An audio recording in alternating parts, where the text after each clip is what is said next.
talk all day.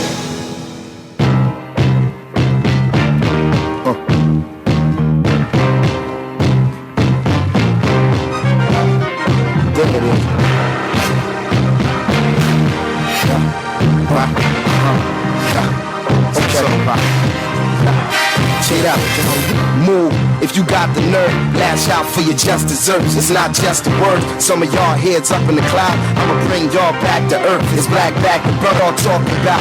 Out your mouth, I'm not concerned, cause y'all got the nerve. It's y'all turn like Detroit Red when his head had an ultra perk. The long walk and burn your bare heels, so throw on your boots. The game camouflage like army suits, but I can see it more clear cause I came with the coupe in here. Ring the alarm and form the troops. Send them out into the world, go to war on the fluke. Eye to eye with the enemy you sworn to shoot. Now I'm coming at your neck, sick of hearing something wrong with me, wrong with you. When the cheat just way too smart to question. The enemy, the brothers of a dark complexion. The governments of the world is shark infested. They have the own weaponry like Charlton Heston, man. Look, it gets low, man. No, what I'm talking about. Get it, yeah. Ain't rocking with you, so what you gon' do? My favorite music, yeah, cause I'm like you with you. Your logic does not compute. Come on.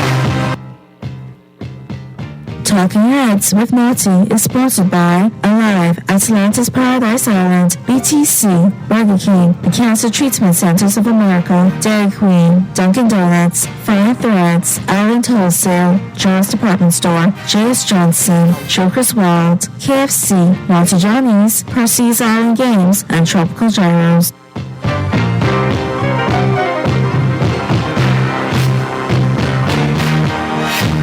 Talking Heads, the Wednesday, November 23rd edition is on and popping. Your boy Naughty and your company right up until 6 p.m. And big up to all the sponsors, man. And that's quite a list right there. And big up each and every one of y'all for doing your thing and jumping on board and making us do what we do. So, buckle up. We're going to have a good one today. It is Wednesday. We're going to have a special guest in studio. We're going to have a conversation with him in short order. But like I said, we got to get to what we need to right out of the way. Of course, in short order, Mr. Don Saunders, the deputy chairman of the FNM and the former MP for Tall Pines, is going to be joining us. We're going to have a candid conversation. That's one thing I love about catching up with Don. We have a good conversation. He's always candid. And we can chop it up and parlay to parlay. And just because you're here today has nothing to do with me rocking the Air Jordan red and white, all right? I came from Battle for Atlantis. I was trying to blend it with my NC State fans over there. It is what it is. That's my story, and I'm sticking to it. You look good and red. Thank you, man. Yeah. So you know how to chime in, 323-6232, 325-4316, 325-4259. Text line is powered by BTC, 422-GR96. That's 422-4796. Don't forget, we will double up the prizes, double up the trivia, all right, tomorrow on Thanksgiving. We will be live at the beautiful Atlantis for Bad Boy Moore's Battle for Atlantis. We're going to be there from 4 to 6. We're going to be indulging in the Thanksgiving festivities, the tailgating. We're going to watch some excellent basketball. Got to go out to tip-off today, Kansas and NC State. And it's going to be a bevy of games going on today, too. So if you're coming to see me at Joker's Wild tonight, know that I'm doing about 6.5 minutes worth of material. Then I'm going back to Battle for Atlantis. Probably a game and a half I could catch before the end of the night. Why watch it on TV when you can catch it live? And it is now the premier preseason tournament in all the land, and the games actually count toward the team's schedule, all right, and to their win-loss record, all right, 363, 3,000, all right, and you want the Atlantis box office, all right, and they have a variety of packages for you, single game, multiple game, you can follow your favorite team throughout the entire tournament, win, lose, or draw.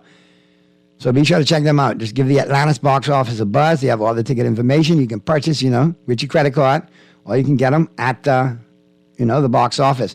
But got to coordinate with them. The tickets are going fast, and it's become a staple of the Thanksgiving weekend over there at the beautiful Atlantis. So be sure to join me tomorrow, 4 to 6. Pearlie's going to be in the building.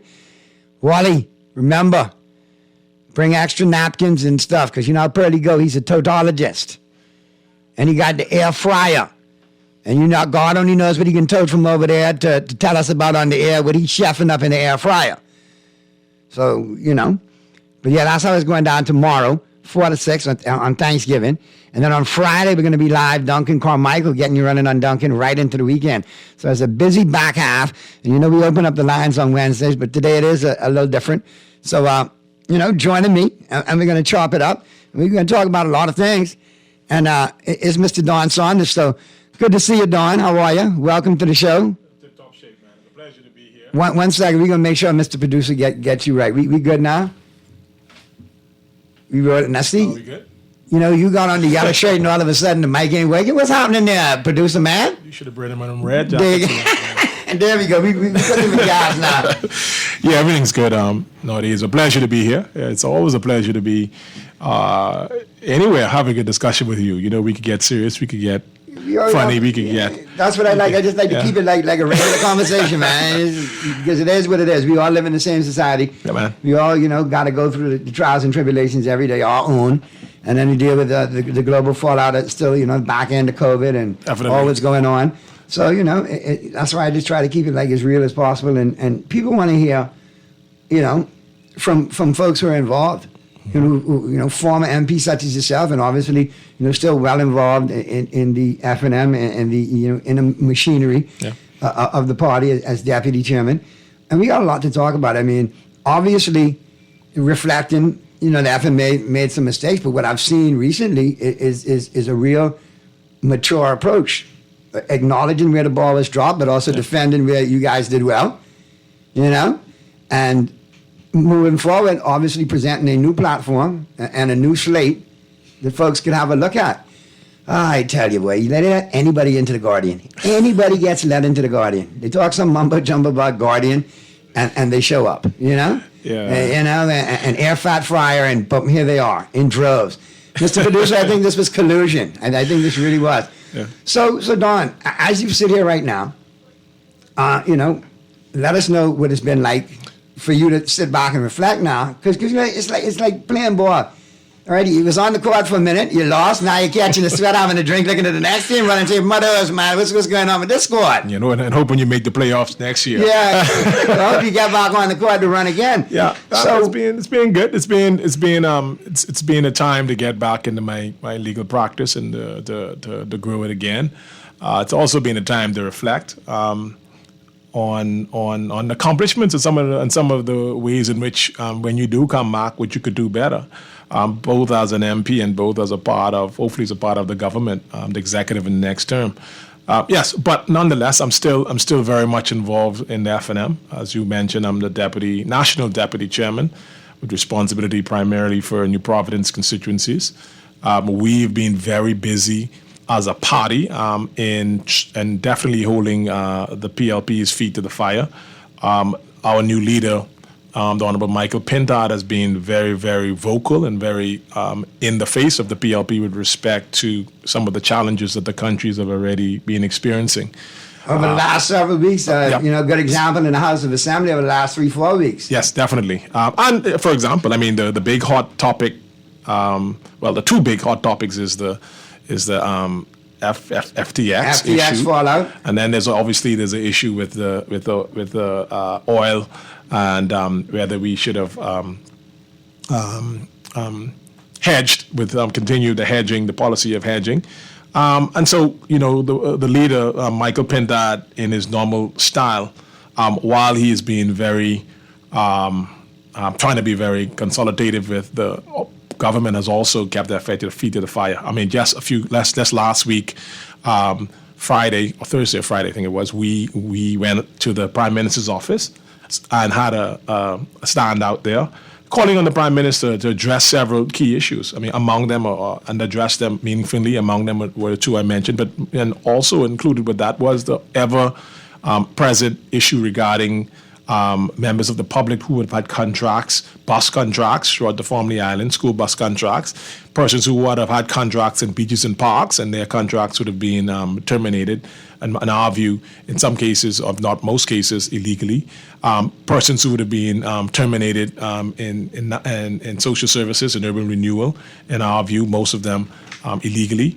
And generally the way in which some of his cabinet ministers are behaving, we take issue with that.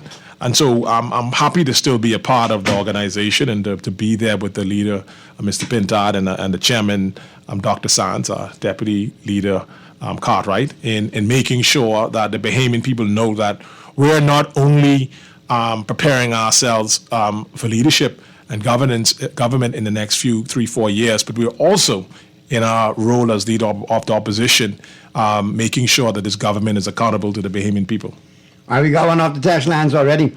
Naughty, why has the opposition not asked for a select committee to conduct investigation of the BPL matter on the hedging plan? This would be great to have a televised event to find out who was responsible for this hedging and find out who dropped the ball, and take action to fire the persons involved with dropping said ball. Yeah, well, we have been very vocal on this issue already, and we heard the lead opposition, the FNM's leader, really, as I said, holding the PLP feet to the fire. There is an avenue by which the Public Accounts Committee, if it does address financing, if they could call for it to be addressed in the Public Accounts Committee. Whether or not that's televised, like a commission of inquiry, is another thing. Well, but at least it would be called, and we'd be able to call certain persons, parliamentarians, senior public officers, the financial secretary, to answer to Parliament or that particular committee as to what happened, what may have gone wrong, and to give it a public accounting of it. And so I concur with that text, the person who texted. We need to have more discussions on this so that we can know. I mean, we can't only think about today, Naughty. We have to think about, and oil is one of those things that I think you have to be very sensitive on. But see, my situation with the oil is it's always going to be a topic of conversation. When you connect the dots, there are people, linked with the oil industry that do not want to not make money. That's bad for business if we go green. So you're going to go up against that obstacle to begin with. But at the same time, if there's a way that we can pay less as a consumer and as an electorate, and we're not afforded that opportunity because the ball was dropped by a politician responsible for that portfolio, then there needs to be some sort of discipline. There needs to be some sort of it has recourse. It has to be, because when the Prime Minister is saying one thing and when the Minister is saying the next, the Bahamian people deserves a clear answer and a reasonable and respectable answer to this issue, and because it's our money, it's our BPL, and it's all of us every month getting that BPL bill. So we're feeling the effect, and we're feeling it at the gas tanks, obviously. And at some point, put into effect what needs to be put into effect. Don't give me the pie in the sky that we'll stall it a little bit and that's the last one. No, later on down when you got to pay the piper, it's always harder on the pocket than it is in the moment. Here's another text. Naughty, when you have a country like ours with politicians that practice trading investment approvals for a personal financial favor or payout, things like FTX will continue to be a smear for us in the eyes of the international community. It all goes back to our politicians. So, Joe Public still has a general consensus about, these kind of situations and politicians in general. Moving forward, what can you or can the FNM offer the voting populace? Because I think there's a lot of people who have been on the sidelines for the last couple of elections that now, ears are up, antennas are out, like, okay, enough is enough. We got to get back into this process. So how would you appeal to them or recruit them? Well, we've always moving forward that there is a change or there's something new within the FNM. Not just the same old. One of the key mantras of the FNM has always been, and we try to, and we every year, every day, we try to further strengthen and green it in our culture at the FNM. We believe in accountability, transparency. And so I think we have to continue to build on that within the party, and when in governance, building it as a culture in politics and governance in the Bahamas.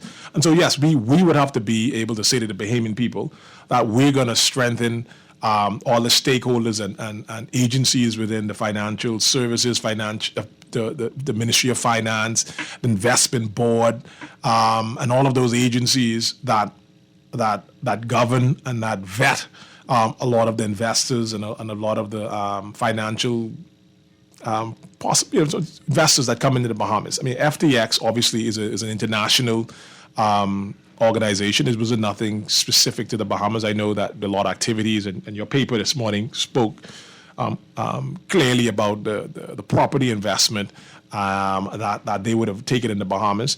But we have other examples of companies. The PLP talked about that they were going to bring change to Grand Bahama. They touted the new sale of the hotel there in Grand Bahama, and we see what's come to that. And so and when we had challenges with Grand Bahama, they were down our throat. When we had challenges, and some of my colleagues in FNM might hate me bringing this, but we had challenges with respect to Oban. They never let it down in the Parliament. They blamed the issue that, and I call it just simply an issue, with Oban as if we had done some financial crime to the Bahamas. Well, look at what happened with FTX under their reign. Someone could similarly say, listen, y'all brought these fellas in here, or they were here and y'all were touting them and so forth, and look what happened. And so, yes, as an organization and as a government, we just have to try to assure the Bahamian people that we definitely will be on top of the ball when it respects to financial institutions and businesses international businesses coming into the Bahamas, and making sure that they're not coming here blundering or doing any activities that might cause the reputation of the Bahamas, specifically as a financial and a tourist destination. Well, when you say a financial and tourist destination, we noticed that S&P upheld the Bahamas rating, but they are concerned about the impact of the FTX scenario. Yeah, I was, as a Bahamian, I was pleased to read that, to say that, that wouldn't affect our ratings. Again, as I said, FTX is international. And so, not only the Bahamas and other, a lot of private investors and maybe some other countries may be affected.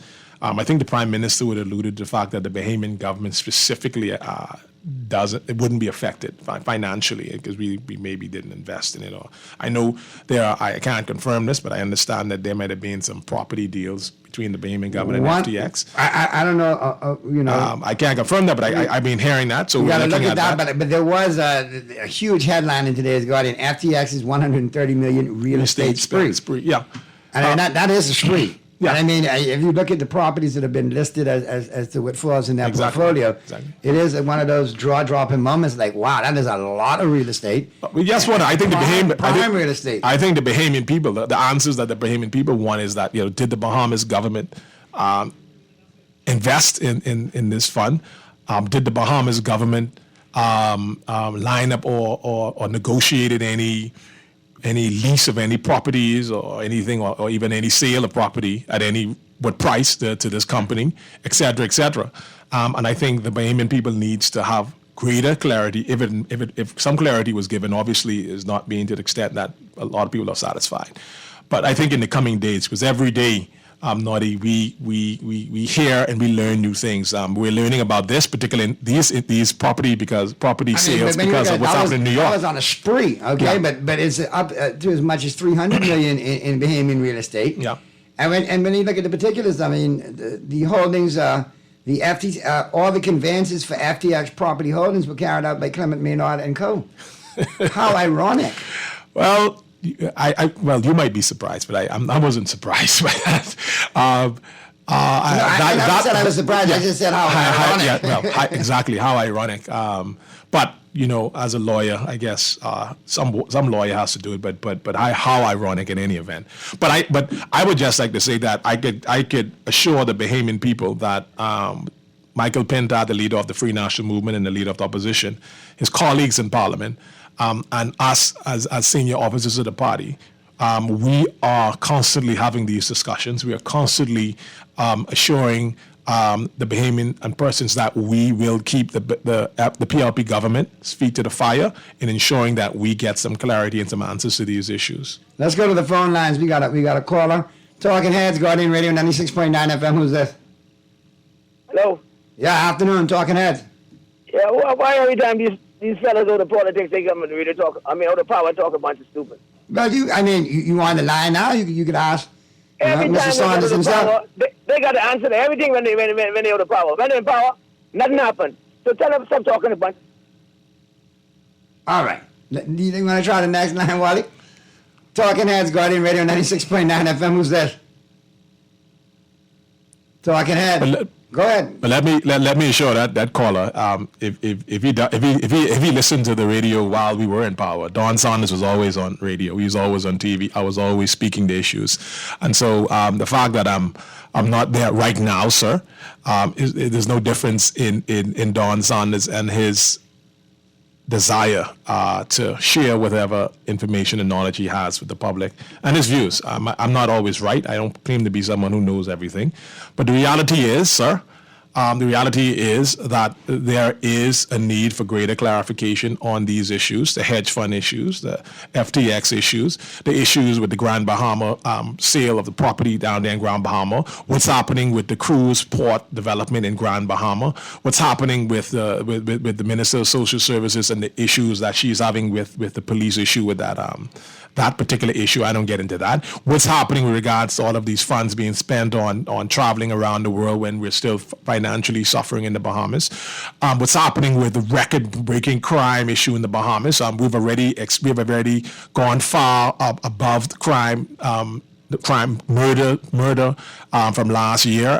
We still have 2 months, or at least a month and a half or so into this year, and the list goes on. And so, sir, some of us have to, you might not like it, but some of us have to continue to cause this government and let them know that we are watching, the Free National Movement, we are watching. And like the Bahamian people, the majority of Bahamian people, we want answers. And that's a fair thing to do as a citizen, notwithstanding the fact that I may be a politician, but that's a fair thing to do as a Bahamian. And I hope, sir, that you are doing the same thing, as I'm sure you were doing when the F&M government was in power. All right, so it's 4:40 right now, and we're going to get to the break. On the flip side of the break, we'll continue the conversation with Mr. Don Saunders, and we'll keep the lines open. The text lines are open as well. I got some text to shoot at you, and I'm sure we'll have more callers chime on in. So keep it right where you got it, man. I'm having a good conversation with Mr. Don Saunders, Deputy Chairman of the F&M, and we'll continue that conversation right after the break, right here on the Wednesday, November 23rd edition of Talking Heads, which continues right after this.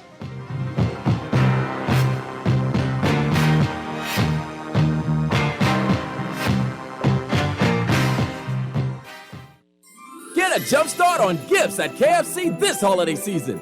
This November, when you enjoy the craveable flavor of a KFC Meal Deal Mega or a Big Deal Mega, you can enter for a chance to win.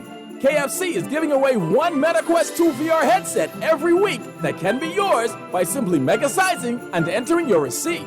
Enjoy your finger-licking good KFC chicken meal and enter the metaverse, courtesy of KFC Nassau. It's finger-licking good.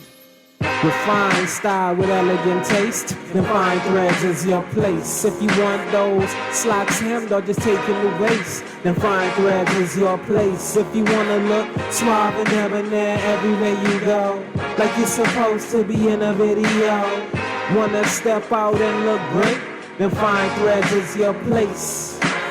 Refined style with elegant taste. Then fine threads is your place. Is your place. Is your place. John Shoes and Accessories is your one-stop shop for all your footwear needs. Whatever the occasion, John's is confident you will find what you're looking for among our always growing collection of amazing and trendy styles. We cover women, men, children, the whole family. Together with John's great prices and helpful and friendly customer service, your experience in shopping with us will be time well spent. Too busy to come in store? Shop with us online, www.johnshoes.com. John's also now carries small home appliances. So come on in today at John's, where we put fashion at your feet. When I got prostate cancer, my family didn't know if I was going to live. At Cancer Treatment Centers of America, within days, I got an appointment. They presented me with treatment options, and we set up a robotic prostatectomy. When my scans came back, there are no signs of cancer. They don't see you as a number, they see you as a part of the family. I'm going on with my life. It's a real gift.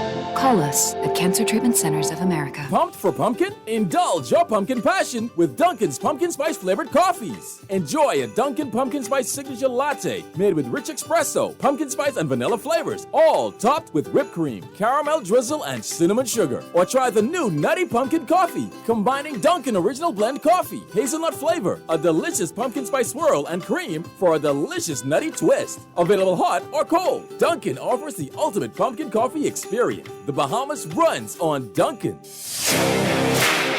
Yo, what up? This your boy Naughty. Join me and the entire crew from Talking Heads live this Thursday, November 24th from 4 to 6 p.m. as we go live from Battle for Atlantis. That's right. Join us for the ultimate tailgating party, all right? Oh, man, this ultimate elevated tailgate party includes the premium menu, the beer garden, live games, and DJs, and a lot more. This Thursday, I'll be there live from 4 to 6 p.m., setting it off, getting you into Thanksgiving, and getting you ready for Battle for Atlantis.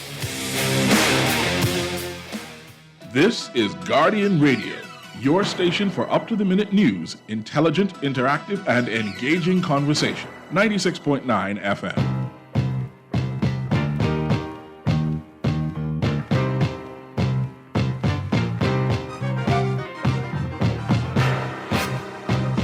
The Wednesday, November 23rd edition of Talking Heads continues right now. And, continuing my great conversation, my candid conversation with F&M Deputy Chairman, Mr. Don Saunders, and former Tall Pines MP. And how's things down in Tall Pines? You still within the community down there? You still Tall Pines is doing well. We just had a very successful South the week before last. Just to show people, we're still there. We intend to start doing some walkabouts. I was present at the Jubilee Gardens Community Fair in the community of Jubilee Gardens last month, and they were happy to see me. Participated in events at the fair, and so we intend to get back into the schools, get back into churches, and so yes, I've been moving around in my own way. It's just been a year and a half, but as I started off by saying, I wanted to go back and spend more time with the family, spend more time in getting my practice back off. You have to pay them bills, Naughty, unless you want to write me a check. I thought you was going to write me one. That's why I thought you was coming. I thought you was there. Like, no, I'm going to give me a check. No, but Tall Pines is doing well. As far as I'm concerned, in terms of my relationship, my complaints is my complete persons have already started complaining about, what's going on with the current member of parliament there. But that's for another show. All I can say is that I warn them the same type of behaviors that I think was complained about in Grand Bahama is being experienced here in Tall Pines in Nassau. So we warn them. I think the people went with the wave, they call it, the ride the wave at Brave or whatever it was, and so. I look forward to if the opportunity presents itself. We're going through a process of discussing and, where, who's going to be running, looking for new people, young women, young men, middle-aged professionals, whoever. We want a good mix. And if I happen to be blessed to be in that count in the next few years, and then all be it. And with Godspeed and God prayers and the people of Tall Pines or whatever constituency it is, I hope to be able to contribute and give the best I can to the Bahamian people. Got a question for you here off the text lines. Question on Naughty. If Lanisha Rowe did not build that big house, would she be getting investigated?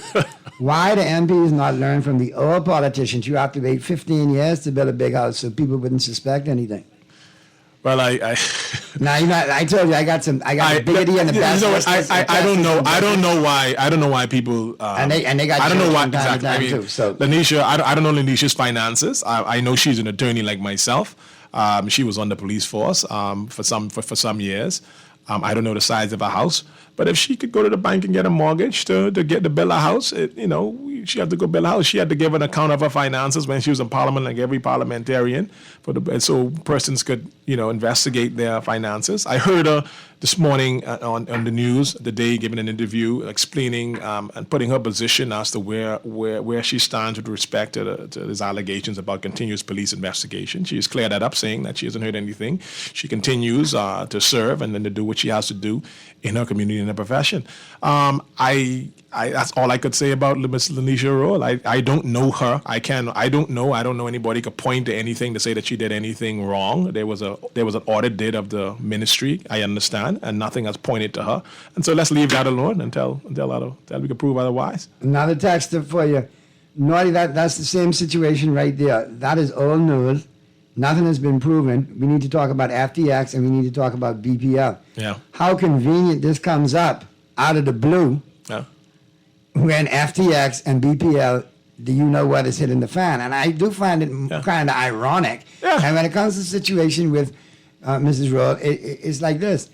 Let the investigation take due course. Once it's done, it's not a witch hunt and it's done correctly and above board, let the chips fall where they may. One thing you have to give the PLP War Room credit for, they as you said, rightfully said, they try to bring these things up to take the Bahamian, think that they could take the Bahamians' minds and interests off the most important things. The Bahamian people, we're not stupid. And as I said, and as this Texas said, that's old news, and let the chips fall where they may when the time comes. And so we have more pressing things in this country. I want to know what they should be concerned themselves about is what we can do about this crime issue in this country. We've already passed the record, as I said earlier. It doesn't seem as if the Ministry of National Security have its hands on this issue as it should. Persons are feeling scared to come out of their homes, scared to send their children to school, scared to send their kids on the parks. It's affecting our brand as a tourist brand. It's protecting our businesses, because business persons are scared to do business because of safety issues. And as a country, it's always our goal to try reduce murders and reduce crime. And these are the point about the cost of living. The cost of living, it hasn't gone down in the Bahamas. It has gone up tremendously. And areas of what this PLP government, instead of protecting persons through reduction of VAT or elimination of VAT on certain breadbasket items, on medicine, etc., they have instead put it on these items to cause the cost of living to increase and harder on those persons who need help the most. These are the issues that Bahamians are concerned about. These are the issues that I could assure the Bahamian people that we in the Free National Movement, that we are keeping our hands and our heads together on and preparing to address them in a meaningful way to bring relief to individuals.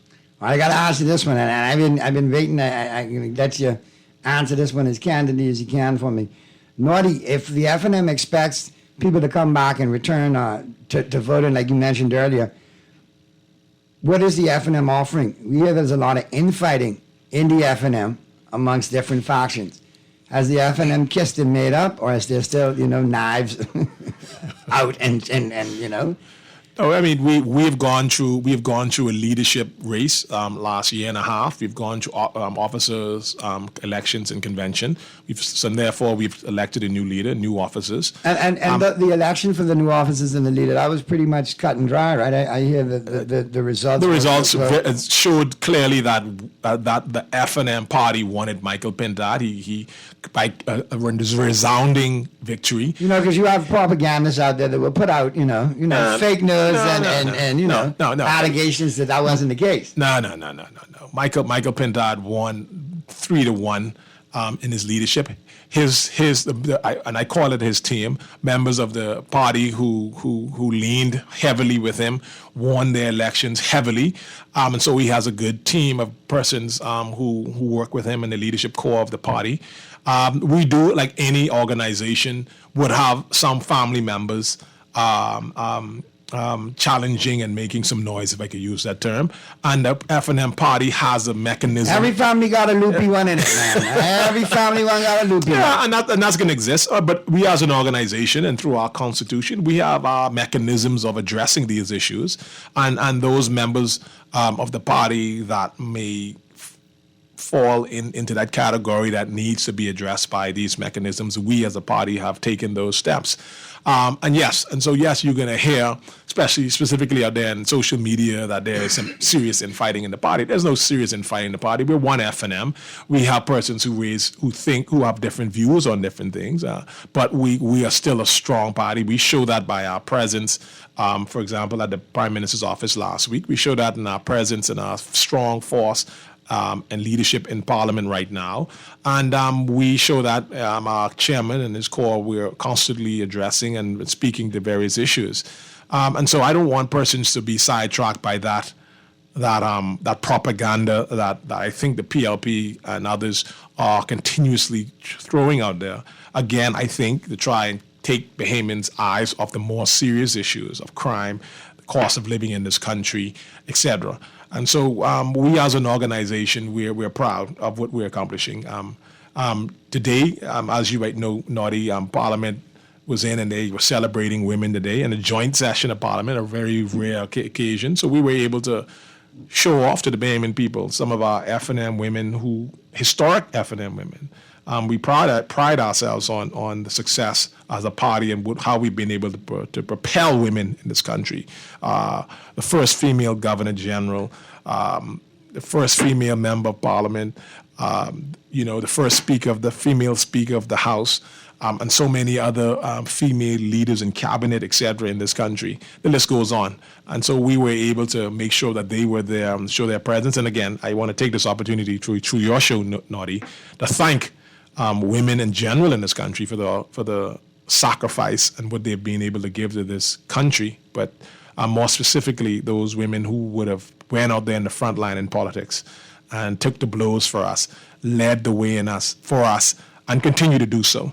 And so I feel as an organization, the Free National, these are the things that F&Ms we're so proud of. You don't worry about one or two people making noise in our party. We are proud of the accomplishment we'll be able to do with building women in the country. We're proud of the accomplishments we're able to continue to do to make sure that our country continue to propel and lift our women. Got some couple of texts put in because we're almost out of time. But good afternoon to you, Mr. Saunders, Naughty. Please, Mr. Saunders, can you comment on the consultancy of Mr. Rodney Monker? I feel it is a waste of taxpayers' dollars. Continue the work you're doing, sir. You are a decent deputy speaker. Thank you. Thank you very much. I'm going to say this. I'm going to say this. I think there is a place for everyone in this country, and there's a place for some of us in leadership. But I think it's wrong when we just throw it against the wall and hope it sticks. The Bahamian people, again, it speaks to the sensibility of Bahamian people. There's no question that there's a place for a Rodney Monker in the Bahamas. Is that place as a consultant in the Ministry of National Security? I put it to you, no. I don't know what he brings to the table. I don't know what his expertise are in crime fighting, his expertise in developing models or fighting crimes or mechanisms to fight crime. I don't know what his expertise are in sociological, psychological issues and crime and law in general. I don't support that position for I don't know what he's done. I don't know if there's anything that we could point and say, listen, Rodney has done this and this is added value to the ministry. And so I'm like that caller or that text. I don't see the value in that. And I think if they wanted to use a Rodney Monker, they could have used him somewhere else that he could have been more valuable and meaningful and more effective. The country and more effective. All right, Naughty, what is ask your guest, what is Dr. Minnis' position? Is he running again? Was Minnis protesting with you all last week? I don't know if Minnis is running again. I know that he is still very active as a member of Parliament. He's very active in Parliament. That's something that you will have to put to him. I know that he has some persons out there who many persons believe are his heirs and mouthpieces. And that's politics. You can't wrong a man for that. But we think that we as F&M should be united. And when the time comes for those issues of leadership in the party comes, then that we address that during convention or during an election for leader. And so Dr. Minnis is a former prime minister. He is a current member of Parliament. He is a friend of the Free National Movement, and we respect him. And just like Don Saunders, if anyone in the party wants to run for leader or wants to run again in a constituency here, he definitely has that right to do so. And that's my position on Dr. Minnis. But you should probably invite Dr. Minnis on the show and have that caller asking Yeah, directly. He is my member of parliament, and I have the utmost respect for Dr. Minnis. I support my current leader as leader, and I give him all the strength, all the power, and all the voice I have. And as former Prime Minister, having served with Dr. Minnis during the challenging times that we had, I congratulate him on the efforts he made and the success stories that he was able to accomplish for the Bahamian people. Well, that's my position. Yeah, now you start off a can of worms. Yeah, but Noddy, you should do it. No, it's not going to happen. You should invite him. You can't invite the former Prime Minister. I'll invite, but I mean, you don't like to talk to the media like that. Has he mellowed now? I don't hear about stew fish. I make my own stew fish. And last time I gave him fish, he let him die. I did the roast, the office of the Prime Minister roast 2 years in a row. Second year, I give him some goldfish, nicknamed them Toogie and Bobo, and gave them to him because, and sure enough, I go back a couple months later, they dead. Well, He's not good with fish, Yeah, well, he likes to stew fish for sure. No, but I would like to have a conversation with Dr. Minnis, man. I think because a lot of people listen to the show. This obviously is taken off in the afternoons. I get it far and wide where I go. And I love to listen to you in the evening. I appreciate that. And then I get into the sports with you. With Purdy, man. It's Purdy. We do the whole, Kornheiser-Wilborn thing. And so I like the fact that you're able to, in the first half, discuss national issues, civic issues, etc., and then get into the world of sports. Kind of after that heavy talk. Yeah, to be heavy talk, lighten up the rally. And so lighten up the room a bit. But I'm happy to be here. I must say I'm happy to be. And don't let it be a long time till I see you again, man. Pop him and everyone, and keep us up to snuff with the FNM because I think people want to hear more about the FNM, and that's why I appreciate Latrell Raman's contributions when he comes in and brings up the stuff actually was going on with the government and the administration and so on and so forth. And what you should do, one of these days when you have him, let me come on with him. I'd love to come on with the PLP. We can get there, you always be scared of debates. You always talk it early, but then when it's time to let's get ready to rumble, let's see what had happened. Naughty. And I'm all for that. Naughty, this Don Sanders you're talking about. Yeah, you never met a microphone you didn't like. I ain't scared of the rollover in the mud with PLP. But I think what it is we need to develop that culture. Yeah. So Bahamians next election could see some good debates between the leaders and potential, respectful MPs. Respectful debates. Correct. And so I'm available. I'm happy to be here. I'm available to mediate those said debates. I'm a perfect one to do it. Yeah, definitely. All in line. And I just want to say this to the listening public. As I said, I'm the national vice chairman, deputy chairman for the Party for New Providence, and we have a deputy chairman for the Family Islands, Heather Hunt. Our associations are building now. We're having meetings. Each association, whichever area you live in, find out which FNM association is meeting, where they meet. Normally on a Tuesday and Thursday at schools, etc. We're getting in the election moods for officers of these associations and get involved in the party, get involved in the community activities that we engage with. They could call FNM headquarters if they need any questions, if they have any questions or they need directions or where these meetings are held. I just had to put that pop in for my associations here now. There you go, man. Well, I thank you, man. And no problem. The leader says hi. The chairman says hi. And I say hi back. And you look good in this red and white jacket. Don't run completely out now. This is from the NC State today, boy. If you all behave yourself, I might put on red again. Let me see. You're going to be good. You look good in red. All right. I got to pass up by the wife. The wife got to tell me the final. We got to look good. And you give her my regards. I know the last time I was on your show, she was and there. And next time you come, you be working on something for the new year. You might have 2 talking heads again real soon. Come into a station near you, right here on Very Guardian, good. all right? Very good. So we'll talk soon, man. Good to see you. Regards to you and yours. And if I don't see you before the holidays, have a good Thanksgiving with the fam and a good Christmas and all that good stuff. Same to you. Thank you, Bahamas, and happy Thanksgiving, Bahamas. All right, let's get to the news, man, and we'll pick up the sports on the flip side of the break as the Wednesday, November 23rd edition of Talking Heads continues right after this.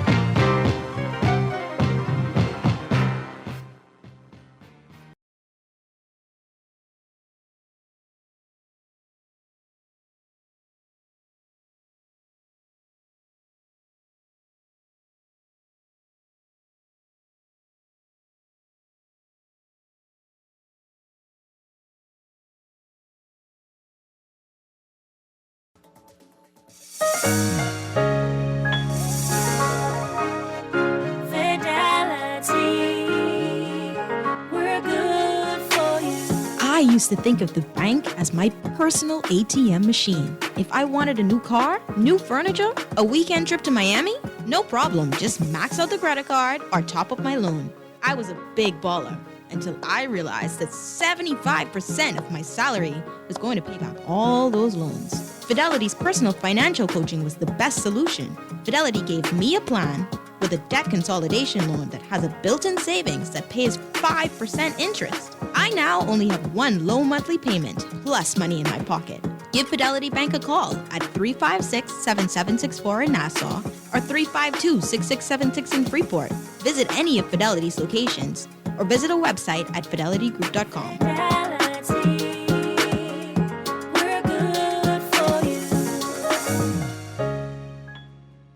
Burger King wants you to ride into the holidays in style with a brand new 2022 BYD Han all-electric sedan from Easy Car Sales. It's as easy as 1, 2, 3. Just upgrade your favorite combo for one ticket, or double your chances with a King combo, or triple your chance to win with the purchase of a BK family deal.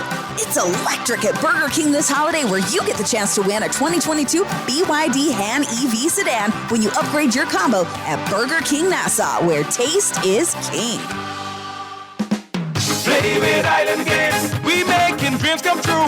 Play with Island Games, we paying more out to you. Don't mind the noise in the market, you getting cash in your pocket. 'Cause Island Games is spicy, and spicy is tradition. So when you play Island Games, we putting Bahamian's voice, guaranteed to pay. Island Games, we like them other jokers, we've been here from the start, from the bike to computer.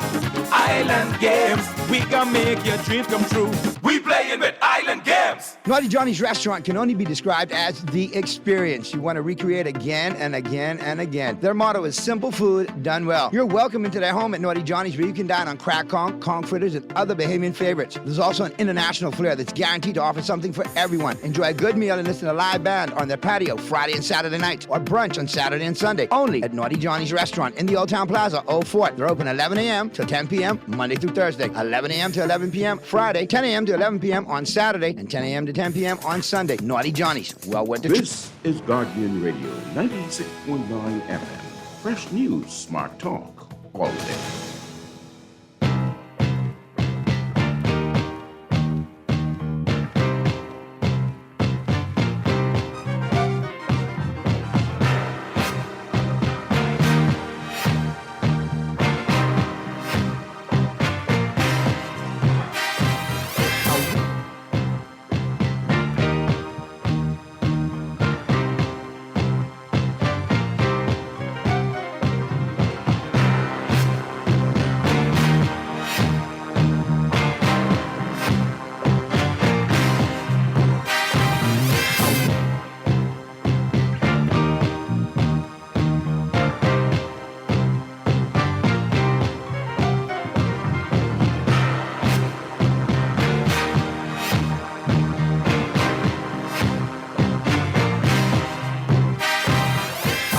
Talking Heads, the Wednesday, November 23rd edition continues right now.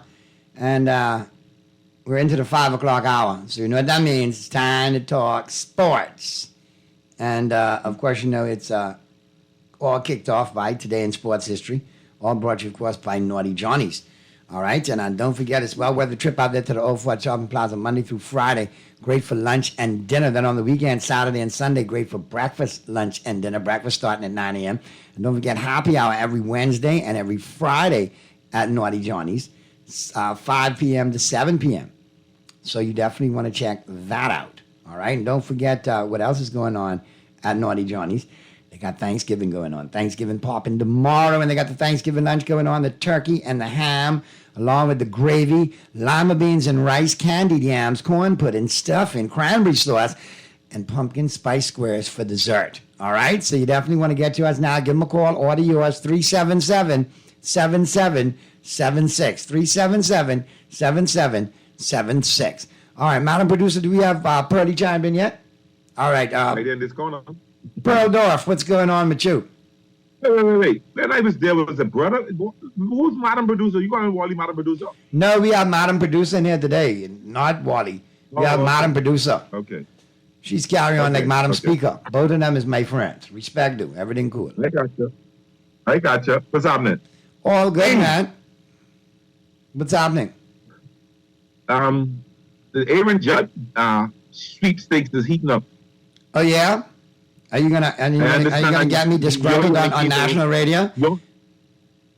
No, your Yankees offered him $337 million. Change. For 10. Change.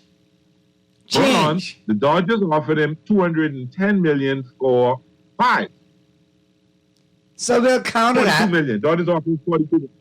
Now you guys offered him 37. Dodgers offered him $42 million. He'd be stupid to take the Dodgers offer. He'd really be stupid. He's 31, right? You need a 9-year contract. So they're waiting to see what the Giants gonna offer him. That's the next horse up.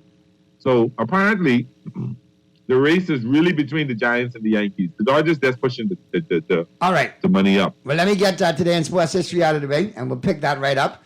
Oh, why can't we do that? You're not a little slow. Sorry. No. I see you was keeping bad company today. 2 Dolphins together. I say, oh Lord Jesus. And I saw you in Double R. I was like, there goes the neighborhood, gone completely. I was just out and about, just out and about today, Pass through the car, just pass through the check. The air fryer king.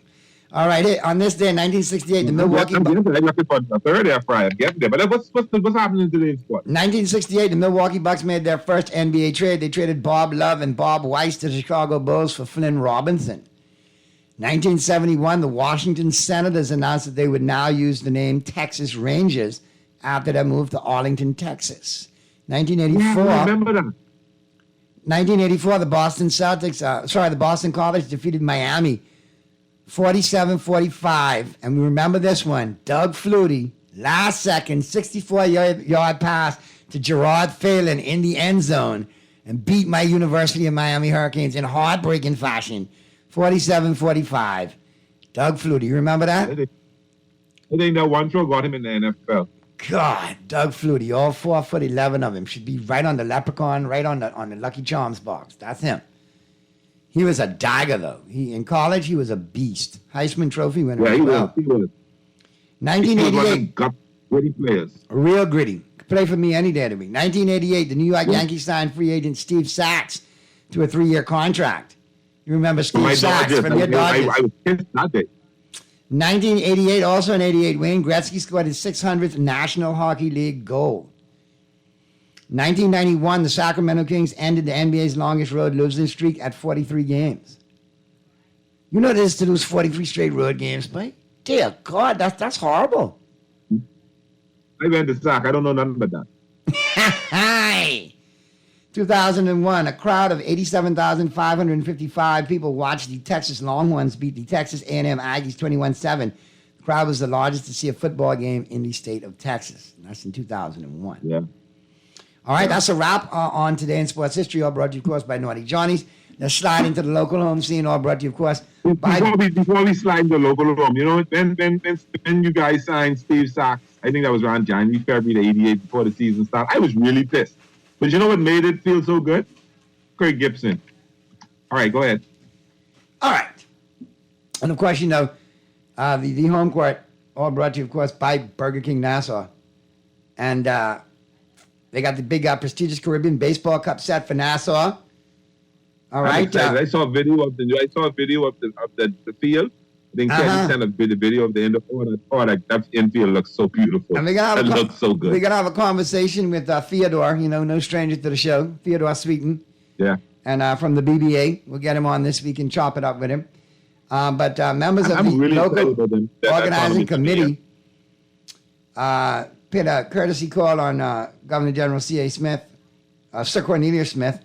And they are Mario Ford, LaRon Burrows, Theodore Sweden, Sam Rogers, Sam Rogers Sr., Jennifer Isaacs, and Martin Park Burrows. So, yeah, they... Good baseball softball people. Yeah, man. They got a good crew there, man. They got a good crew there. Yeah. And I ain't gonna lie, Mario, you don't recognize him in the suit, Dread. Yeah. What? I used to see him in umpire outfit or baseball uniform. That's it. We had his in-law his brother-in-law passed in March. We went to the funeral in Grand Bahama. And the family, Big John Canoe, Mario, Big John Canoe, Valley Boy. His son, Cam Brad, is a big drummer for the Valley Boys. So they had a John Canoe rush out for him. Mario ain't lose a touch. Still got all the moves, everything up and down, and his daughter right there next to him. So yeah, full of energy. That was kind of fun. Full of energy. Hey, you know what? And I remember him in the Aquinas playing third base. And Steve Williams, a good friend of mine, who was the pitcher and threw a pitch down the heart of the plate, and Mario jumped all over that and put that ball almost on West 8th Street. But we used to say back in the day, hit it over the ridge. Over the ridge. That was I think, over the ridge. He was a great third baseman, one of the best. I would know. On another note, Pearlie, you got to look at this picture in the Guardian. Why does Theodore look like one of the Isley brothers? He looked like Mr. Big, Ronald Isley. He does. In the picture, if you look in the picture and he look at him, he got the whole look on his face like Mr. Big and all too. I waiting for R. Kelly to pop up and say he on the committee as well. Oh, never mind, he in jail. Somebody need to tell Teddy you telling me. He look like Mr. Big. Yes, indeed, Ronald Isley. Big up the Coach Simmons chiming in. He said, Pearlie, you must highlight. You know what? I wonder if Teddy could sing anything like him. Now, Coach Simmons chimed in and said, Pearlie, you got to get it right. Remember now, Sox was swapped for Willie Randolph, who went to the Los Angeles Dodgers in 1988. It was a huge trade. Yeah. I know that. You got the prime time Steve Sox, and we got the legendary already time to go say goodbye, Willie Randolph. I think he got hurt. I don't think he ever played. I think he got hurt. I can't remember because he did not play in the World Series. I don't remember him playing in the World. I could be wrong. I don't remember Kirk Gibson. I was actually at the time we was having a shower for my soon-to-be wife at the time. And while everybody's in the shower having fun, I was in the side room watching the game. Yeah, but I mean, they said the trade worked out. It worked out. It worked out for both teams. Because I think at the end of the day, Willie Randolph also joined the coaching staff, if I remember. And that's plenty moons ago. But it worked out for both. Steve Sox ended up being a good second baseman for the Yankees. So it worked out for both sides. And I think in baseball, those kind of trades sometimes are necessary. I thought he should have retired a Yankee. He should have retired a Yankee, man. No, he came in as a Dodger and got Rookie of the Year as a Dodger. And he got his fame as a Dodger and then went to the Yankees. So he was able to be a West Coast star and became an East Coast star. I don't know. I was a Willie Randolph fan. Big Willie Randolph fan. No, I know. I loved him as a player. See, hate the Yankees, but love certain players. I mean, I hated Reggie Jackson to the core, but ended up respecting him more than probably most baseball players I've ever met. Hurt my heart, 1977. Let's talk about something else. I'm going to get all filled up. I'm going to be all upset. All right. Well, let's have a gander. We got the prestigious Caribbean Baseball Cup, south of Nassau. St. Fleur scores the winning goal for the Bahamas, and they improved to 2-0 in beach soccer. All right. Super. And the Crusaders pummeled. Hold on. The Crusaders pummel sack. I saved that for you. That was the last headline. They win the BAISS Senior Boys title, taking the series 2-1. And the Nassau Christian School Crusaders. Yeah, and Go ahead. Yeah, no, we lost. Listen, we took that one on the chin. We got one championship out of the 4. And hats off. We got the Junior Girls Championship. See, I don't mind losing Senior Boy Championship to NCA. But we don't lose the QC. I good. We beat QC. Our junior boys beat QC for the championship. I good with that. Our junior girls beat QC for the championship. QC junior boys won the championship. And I tell you, boy, they played it up there at Freedom Farm on that KFC field, man. So big up to them. Yeah. No, it was good. It's good. And we normally a powerhouse in the senior girls because we have a pretty decent program, but the pandemic hurt the transition from junior to senior, so they weren't quite ready. But I'm happy. It's good to see other schools winning, and it shows you what places like JBL and Freedom Farm and Mario is doing for baseball and girls softball in the country. And big up the because coach. you're seeing that evolve into thing. I just wish we drop the boys playing softball in high school and start playing baseball in high school. Baseball on the van. I think they're going to replace it in short order. You'll see it. But it has to happen, man. It has to happen, you know. We really need to see baseball in high school. We got too much talent. We got listen, kids, and we got to congratulate. Pros. We got to congratulate Crusaders coach Ainsworth Beckford. All right. Yeah, congratulations. Great job. It's good when you beat a great school. By Beckford, he did a great job. You know what I mean with that program. He did. From what I heard, and talking around and asking, he's a pretty decent coach. He did a really good job in getting the boys ready for that. So congratulations to them. We'll see you next year. And but the only good thing about it is we'll see you on the track. We'll see you all in the pool. Anyway, I guess we could. I guess we could get to the first break there, Madam Producer, because as you know, the final 10 today, we got Stardom or Sit 'em with Michael Fabiano and the crew from Sports Illustrated. All right, so we get you ready for that. On the flip side of the break, who's in and who's out? We'll talk some sports. We'll talk baseball. Hot stove news. We'll talk some NBA, and of course, we got 3 big games tomorrow on Turkey Day there, Pearly. You got to break them down. All right? On the flip side of the break. Yes, sir.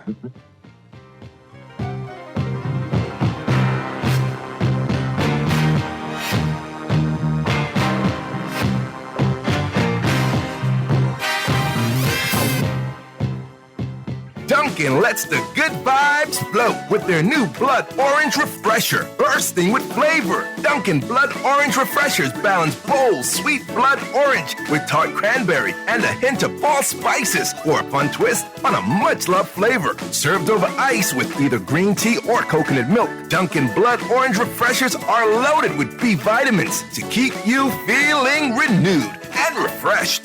What are you waiting for? The Bahamas runs on Dunkin'.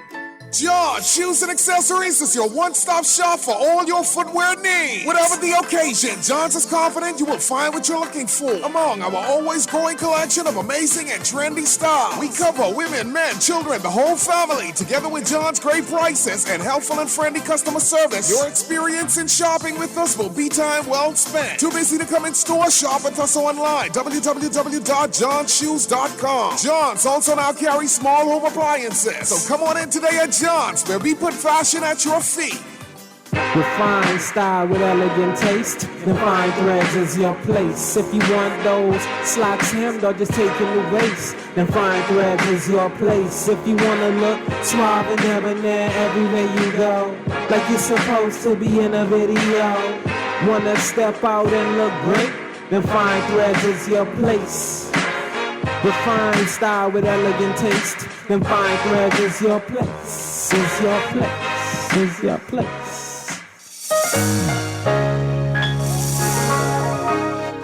Fidelity, we're good for you. We know how important collecting your money can be to the success of your business. Start your relationship with Fidelity today so that we can show you the many options available to you with our merchant services. From click and pay options online to merchant terminals and e-commerce options. We're here to help your business succeed. For more details, speak to one of our business development officers at 356-7764 in Nassau or 352-6676 in Freeport. Visit our website at fidelitygroup.com or visit any of our branches.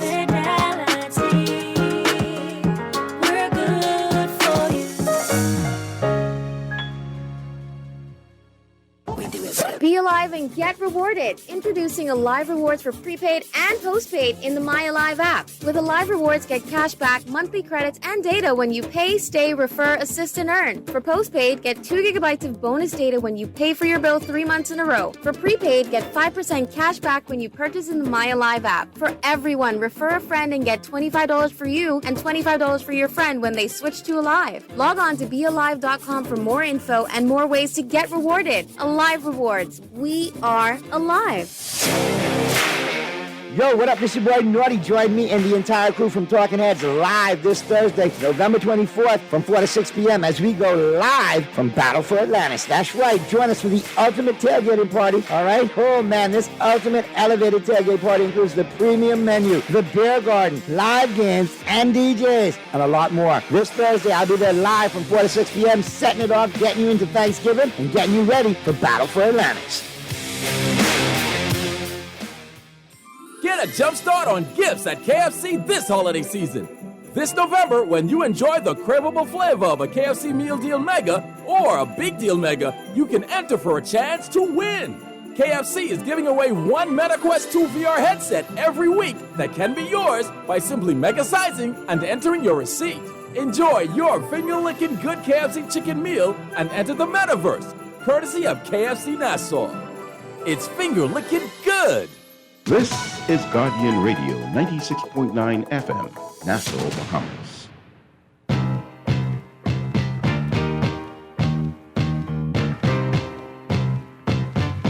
Talking Heads, Guardian Radio 96.9 FM. The Wednesday, November 23rd edition continues right now.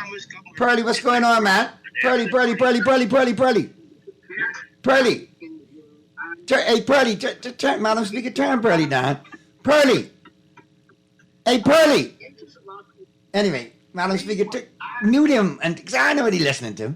Sound like a kung fu movie, one of them old Shaolin Temple. Pearly! My God, man.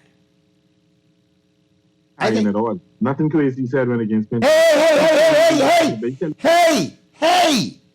Are we talking sports or are we talking politics, man? Oh, so sorry, sir. I thought we were on a break. Dear Jesus. My apologies. I thought, listen, like, come on. me and Madam producer, we thought you was watching one of them old Shaolin Temple, like Drunken Monk versus Iron Claw, or, you know? Actually, I was watching Bruce Lee the other day. Hey, I was watching a classic. I watched Iron Fist versus Mighty Iron Claw. That was crazy. When the dude had the claws and he used to fight like the rooster, and just pick you off.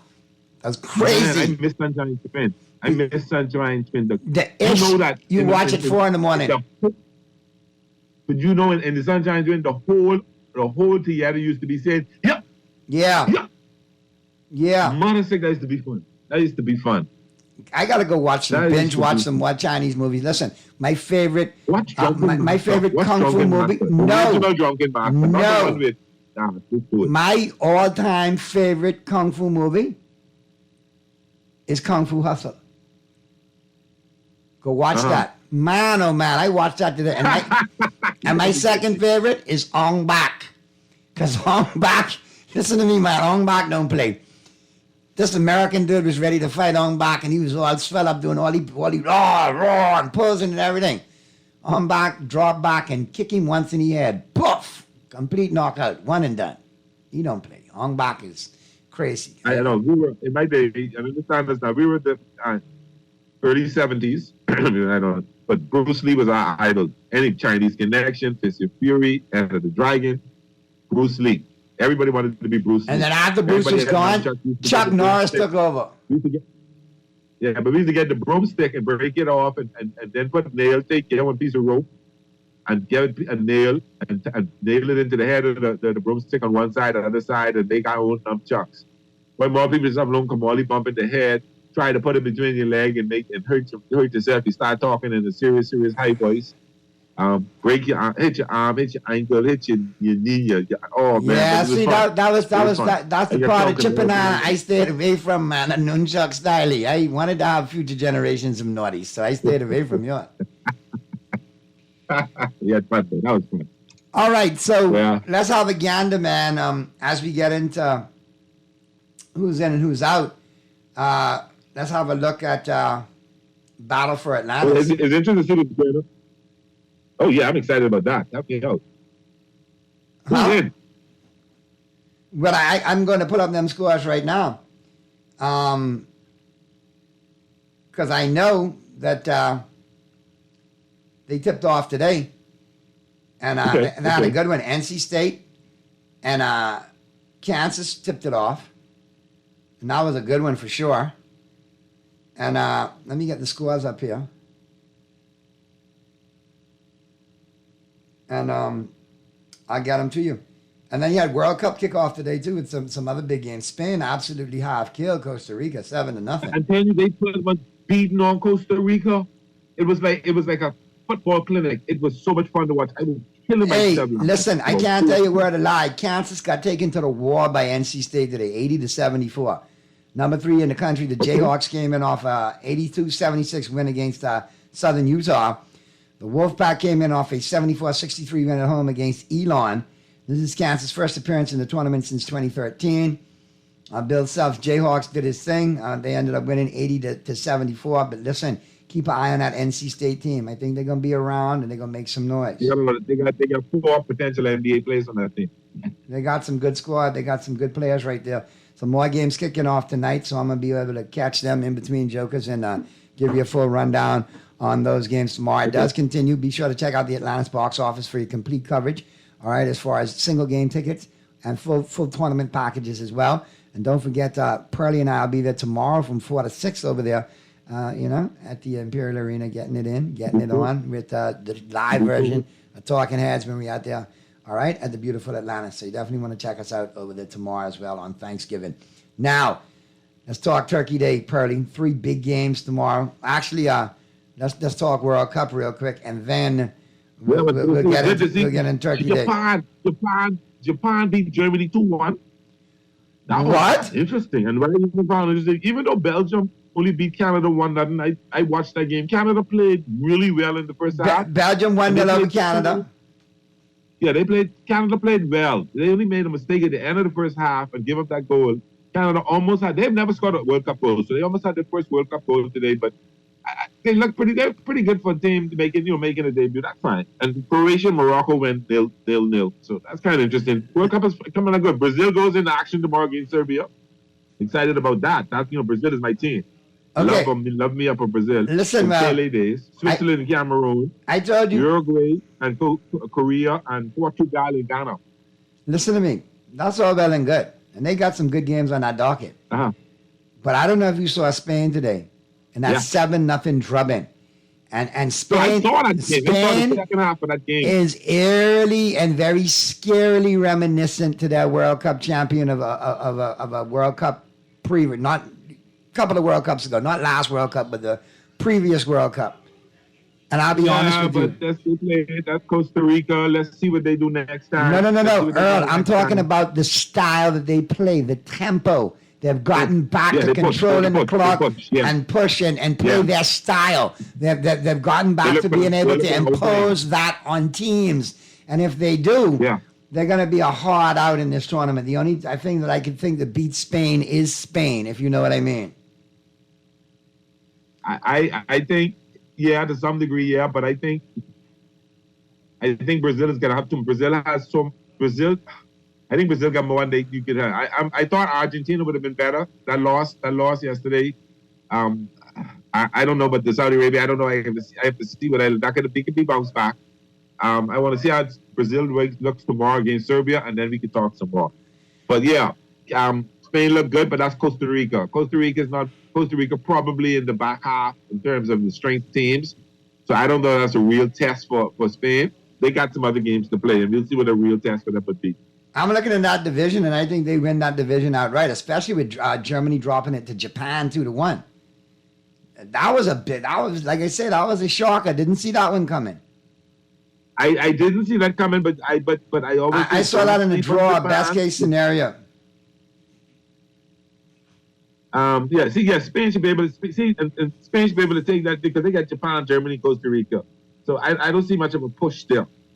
And they got it fixed. When I say they got it fixed, they got them lined up so you got Portugal in Group H, which is good. You got Brazil. You look at Spain. So you got it lined up so the top team should come with their division easily, or at least with very minimal resistance. And we should see something. So I want to see how Argentina bounce back.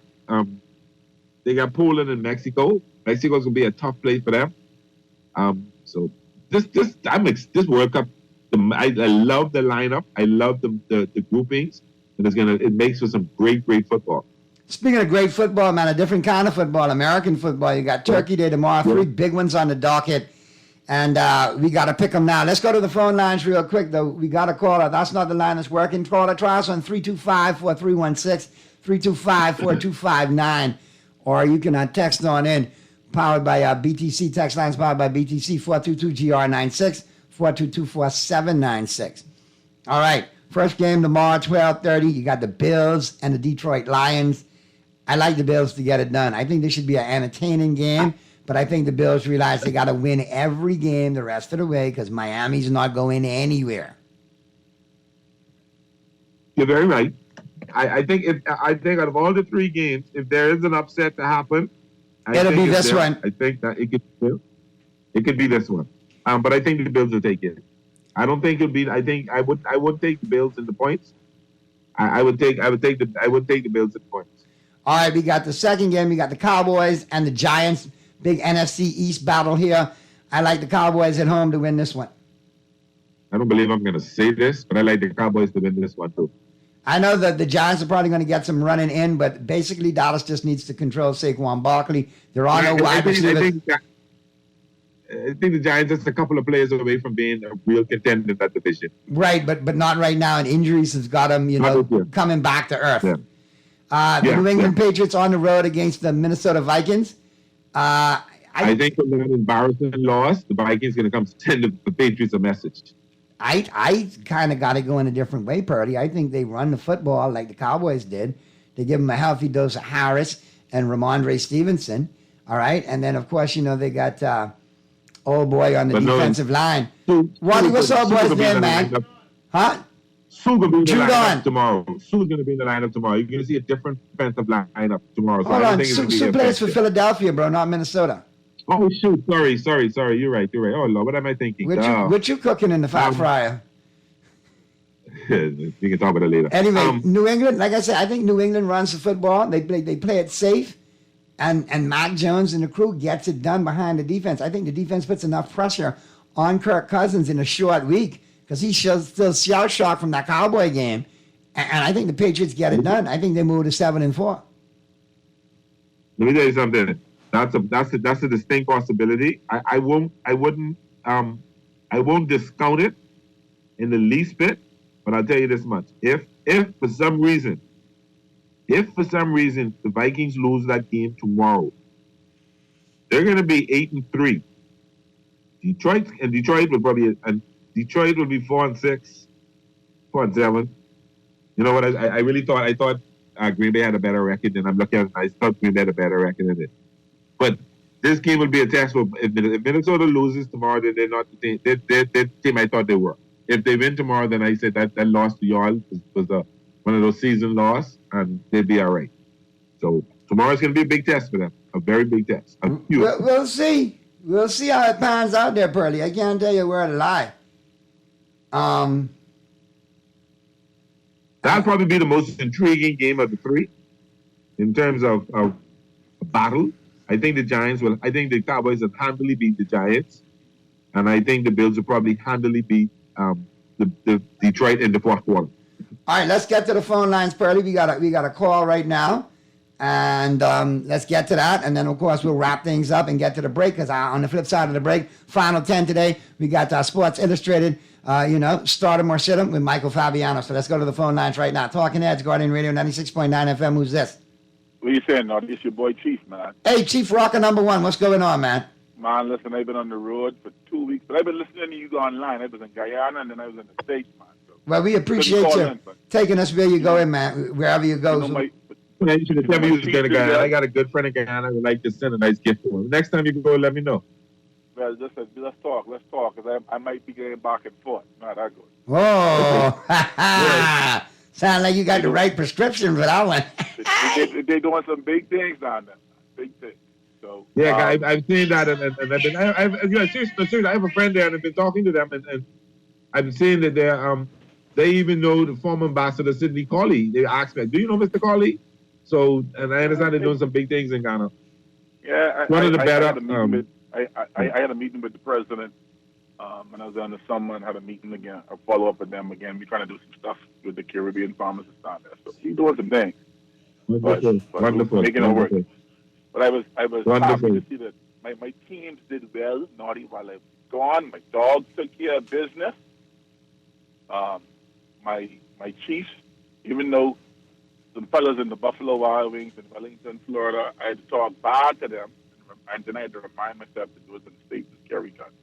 But I had to talk bad to them Sunday night, because with a minute 45 left, they were talking all kind of smack about how we was losing that game. And I look at them and I say, yeah, 3 words for you all. Too much time.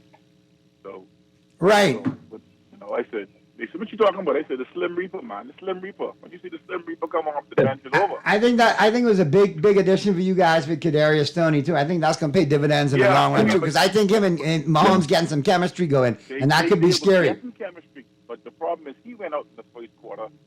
Edwards-Helaire went out in the first quarter. Juju didn't play. Nicole on IR, and so basically Sky Moore for the first time show up all season. I was praising on Andy Reid and for picking this boy all year, but he finally showed up with some big catches. Right, Pacheco ran the ball hard. I noticed that. I think Pacheco is definitely a back of the future, and the coaching staff seems to be high on that kid. They are Helaire is gone next year. Helaire is gone here. We are not resigning him unless he will come back to cheat. Because Pacheco's he's run like he literally trying to kill somebody. He's a kid from Rutgers, and he was very aggressive when he played in Rutgers, man. I remember him from Rutgers, and he was the toughest nails kid. So, looking forward to see him having a good career with the Chiefs. Yeah, man. So this week, we got personally, I think you got that backwards. I do believe the Cowboys will beat the Giants. I think Minnesota takes care of business at home. Patriots don't play good on the road, especially with Macaroni and Cheese, Jones playing QB, right? And that's the American macaroni and cheese, not the Bahamian macaroni. Right. Don't get it twisted. Mac and cheese, he'd be good, but he's Kraft. Yeah. He's literally Kraft. Little runny. So, yeah. Real Kraft in too much 3 minutes. Too much. But watch out for Detroit pulling the upset on Buffalo. Yeah, I did point if there's an upset out of the 3, that would be the one. And I agree with Purdy on that, and I agree with you. The upset bird is swirling there. They won 3 in a row, but I think Buffalo has got that urgency that they cannot lose to teams like Detroit. They got to get it done. Yeah, but they got a quarterback that like to throw the ball away. Yeah, but let's be real. Detroit's secondary sucks. And the difference, Detroit secondary stats-wise sucks now because for the first 6 games of the year, they couldn't stop nobody. Right? So if you look at their season stats, it's skewed. But if you look at their last 3 games, listen, these boys playing ball. They playing ball. And DeAndre Swift is back. So what Detroit can do, what other teams can't do against Buffalo, they can run the ball with a shifty back who's fast but also got some power. And a pounder with Williams too, just pound the rock right up the middle. The big thing in Detroit to watch out for is Amon-Ra St. Brown. If that chemistry keeps going with Goff, that could kind of get scary too. Yeah, man. So last thing, I know you got to catch up from somebody else, but here's my thing. I watched the game last night with the Lakers and the Suns, right? Between me and you, right? Ayton ain't grow up in Freeport like buddy. Ayton grew up here in Nassau. He ain't supposed to let him, but he pushed him in the back without socking off this to the head. Now, hold on. You see who pushed him? Patrick Beverly is looking like. Beverly's a paper tiger. Hold on. He'll never fight nobody straight up. No sub, but see, he moves like, and I tell you, his twin is a Pardisky Jones that looks just like him on Pardisky. Spitting image. I seen him out there. And he's bite Barracuda head off raw. He's just biting with his teeth. So trust me. But not Beverly. Beverly don't never fight nobody straight up. Beverly, that's why Beverly dangerous. He would push you from behind. He'll push you from the side. Pat Bev he's a ninja. If he was on Christie Park, like Pat Beverly can get his head tear off. Probably. Okay. Number 1, I 7 foot. I got to reach on him, hang it, get close back to me again. I tiger him every time he come in. But he end up, come on, man. At some point, somebody has to be an enforcer on that team. And that's the problem why Phoenix thing can never make it. They too soft. There you go. Now, if that was the old school Phoenix. Yeah, that was big fighting Bam down. Listen. Well, Chief Rock, I appreciate you chiming in. We got to get to the break. Mr. Producer giving me the signal. And, of course, we got the Final 10 coming up. So I appreciate you chiming in. Good luck with your Chiefs this weekend. I'm sure they'll get you another dub. I like them to win this week. They got the Rams? Yeah, man. They could be half kill them. Pearly, real quick. Stafford. So we'll watch them games tonight, Pearly. Enjoy frying it up with the air fryer. All right? I'm gonna do me a nice New York strip with garlic butter. Always garlic butter. We get some different butter next time, Pearly. We'll work it out for you. But real quick, garlic butter. You put it. You season this thing. You put that little block of garlic. Try truffle butter next time. According to Nicki Minaj. Anyway, how about this? DQ fans, listen to the sweetest deal in town this Black Friday, November 26th. Get 50% off all cakes, 8 inches or larger, as well as 50% off any size mulatte or frappe while supplies last. Treat yourself or a loved one to any of our Dairy Queen locations, all right? So be sure to check that out as well. For Pearly, this is your boy Naughty. Happy Thanksgiving in advance. We will see you tomorrow live from Bad Boy Moore's Battle for Atlantis, 4 to 6 over there at the beautiful Atlantis, where we'll be coming live. Coming up out of the break, we got Michael Fabiano and the crew from Sports Illustrated. Start 'em or sit 'em for all of you fantasy aficionados. Enjoy your football mañana. We will talk tomorrow. Pearly, be good. Be good, Bahamas. And if you can be good at it. We out of here. Get a jump start on gifts at KFC this holiday season. This November, when you enjoy the craveable flavor of a KFC Meal Deal Mega or a Big Deal Mega, you can enter for a chance to win. KFC is giving away one MetaQuest 2 VR headset every week that can be yours by simply mega-sizing and entering your receipt. Enjoy your finger-licking good KFC chicken meal and enter the metaverse, courtesy of KFC Nassau. It's finger-licking good. Here we go. J.S. Johnson Insurance Agents are the best. Reliable service, we've been on the scene, protecting since 1919. J.S. Johnson Insurance has the test. You're always covered me. J.S. Johnson Insurance, peace of mind. Do you want a chance to win one of 5 Yamaha Kryptonite scooters? Do you like the great taste of Frito-Lay chips? Well, all you have to do is purchase chips like Lay's, Doritos, and Cheetos at your favorite grocery store, and you can enter to win thanks to Frito-Lay and the Island Wholesale Scooter Giveaway Promotion. Want to know more? Join us at Super Value Mackey Street, November 26th. This Saturday from 1 to 3 p.m. for a chance to play Island Wholesale Shoot and Win game for instant prizes and a chance to win one of 5 Yamaha scooters. Frito-Lay, distributed by Island Wholesale. Play with Island Games, we making dreams come true. Play with Island Games, we paying more out to you. Don't mind the noise in the market, you getting cash in your pocket. 'Cause Island Games is spicy, and spicy is tradition. So when you play Island Games, we putting Bahamians first, guaranteed to pay. Island Games, we like them other jokers. We've been here from the start, from the bike to computer. Island Games, we gonna make your dreams come true. We playing with Island Games. Dunkin' lets the good vibes flow with their new Blood Orange Refresher, bursting with flavor. Dunkin' Blood Orange Refreshers balance bold, sweet blood orange with tart cranberry and a hint of fall spices for a fun twist on a much-loved flavor. Served over ice with either green tea or coconut milk, Dunkin' Blood Orange Refreshers are loaded with B vitamins to keep you feeling renewed and refreshed. What are you waiting for? The Bahamas runs on Dunkin'. This is Guardian Radio 96.9 FM, Nassau, Bahamas. Week 12 of the fantasy football season is already here, and this week we get 3 Thanksgiving Day games too. To help you make all those best decisions for your starting lineups, we're bringing in Michael Fabiano, Sports Illustrated Senior Fantasy Analyst. Fabs, as usual, we need help. It's getting close. The fantasy playoffs are just right there, but we got to nail it down this week. So who should we start at the quarterback position? I think you probably like some guys that are well rested. Let's start with Tua Tagovailoa. And the matchup on paper, Jen, is not good.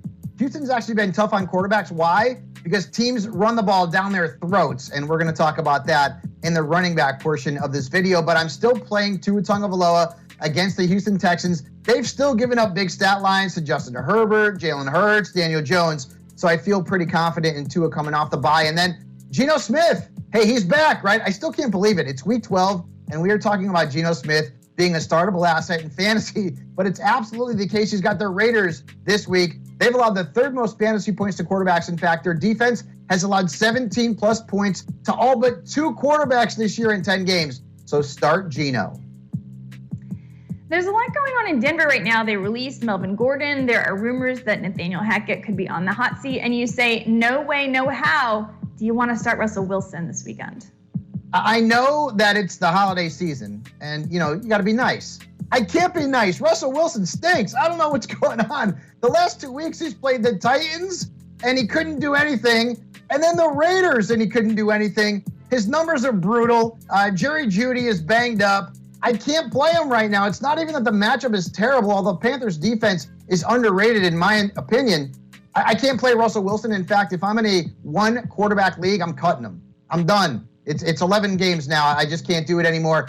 And then Aaron Rodgers, who's actually had 2 good games in a row, 19-plus points in 2 straight games, his 2 best games of the year. But now he's got to go to the city of brotherly love, where they don't give up many fantasy points to quarterbacks. In fact, no team in the National Football League has allowed fewer points to opposing signal callers than the Philadelphia Eagles. So Aaron Rodgers is going on the bench.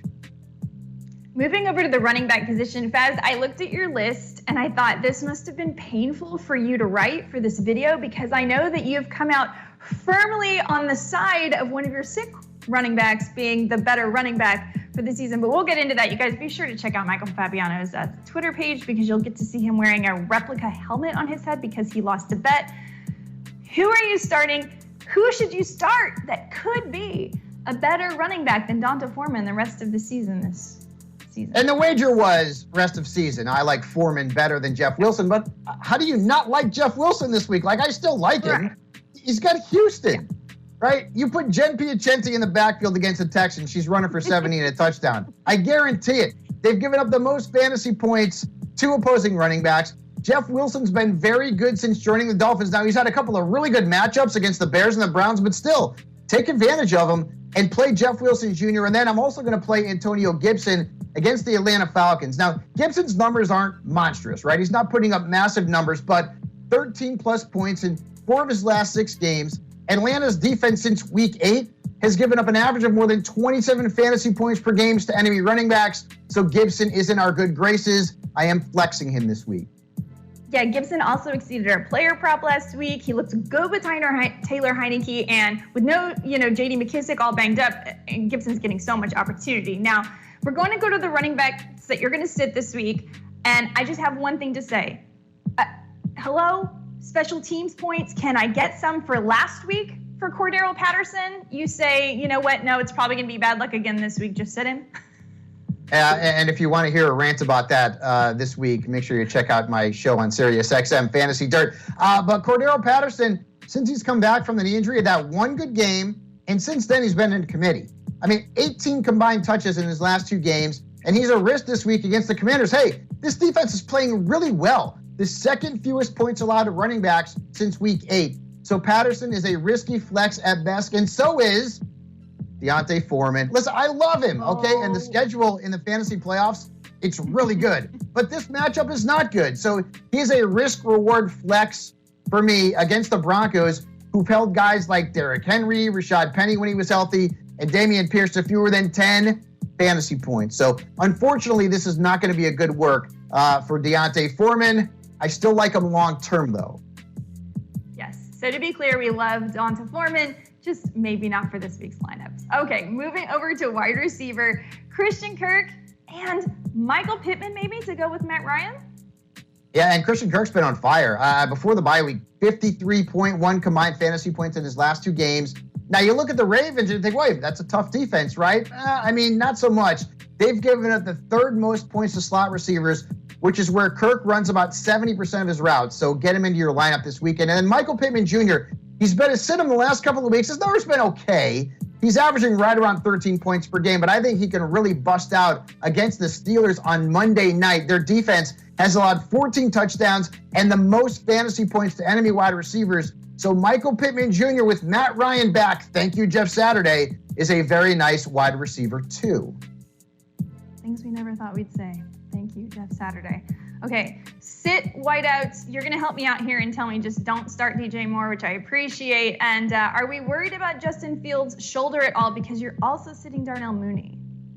Yeah, let's start off with DJ Moore. I remember like a few weeks ago with PJ Walker under, so he was putting up good numbers. And I'm like, ooh, maybe he's back now. Well, Walker's banged up. Baker Mayfield's just not a good quarterback. And over the last few weeks, 16.7 combined fantasy points in his last 3 games. That is not good. The Broncos defense has given up 5 touchdowns all year long and the 3rd fewest points to opposing receivers. So DJ Moore is a guy that I just can't trust. Can't really trust many Panthers this week. And then Darnell Mooney, this is more about the matchup, right, against the Jets and Sauce Gardner, who's really been one of the top corners in the National Football League. Look at the numbers. Their defense, the Jets, have allowed the 5th fewest fantasy points to wide receivers, and the position has a 59.9% catch rate. That's not good. So Darnell Mooney, with or without Justin Fields, is going to be on the bench. All right, moving over to the tight end position because we got to help the people. And by the people, I mean me, Fats. I need help here. This is awful. Okay, who can I start at tight end? Who do you say we can bank on these guys? Tight end's a dumpster fire within a dumpster fire right now. And Pat Freiermuth, I mean, hey, he's put the fire out for some of us out there in fantasy land. He's putting up very good numbers, had a big game last week. He's got the Colts coming up this week. This defense has allowed 9 or more fantasy points to 7 tight ends, and tight ends have a 75.4% catch rate against this defense. So start Pat Freiermuth and start David Njoku. Now, I get it. He came back last week. The numbers weren't great. It was his first game back.